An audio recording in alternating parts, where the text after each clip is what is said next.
අතීතයේ සඟවුණු රහස් රජවරුන්ගේ අමරණීද ඌරුමයඩ් පුරාණ හඟට ඕබ වෙත ගෙන එන ක්‍රිස්තු වර්ෂ 870 ශ්‍රී ලංකාවේ ඉතිහාසය වෙනස් කළ රජකු බලයට පැමිණියේය. ඔහු කාශ්‍යප රජතුමාය. තම සහෝදරයා නැවත පැමිණේවි කියන බිය කාශ්‍යප රජුගේ සිත පුරා පැතිරෙනවා.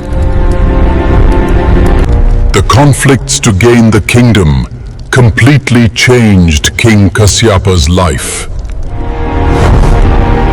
අනුරාධපුර රාජධානියේ බලය වෙනුවෙන් ඇරඹුණු අරගලයක් ශ්‍රී ලංකා ඉතිහාසයම වෙනස් කරන්න යනවා. කාලය ගත වෙද්දී මොග්ගල්ලාන කුමරු නැවත පැමිණෙනවා. ඉන්පසු ආරම්භ වෙන්නේ අවසාන යුද්ධය. යුද්ධයේ උණුසුම මැද තම හමුදාව පසුබසිනවා කියලා සිතූ කාශ්‍යප රජතුමා සිය ජීවිතයටම අවසානයක් තබනවා. නමුත් අදටත් සිඟිරිය කාශ්‍යප රජුගේ නාමය ලෝකයට කියා දෙන ශ්‍රී ලංකාවේ අභිමානවත් උරුමයක්.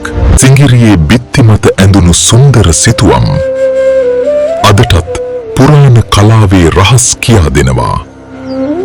ඒ බිය මද අහසටම නැගුණු දැවැන්ත ගල් කන්දක් මත අසිරිමත් රාජධානියක් උපදිනවා.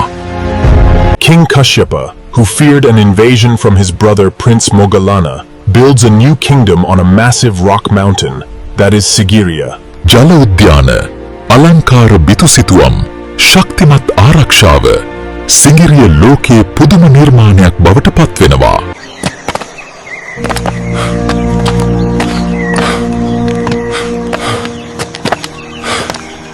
ඔදටත් අහසට නැගුණු සිඟිරිය කාශ්‍යප රජුගේ කතාව නිහඬව කියා දෙනවා.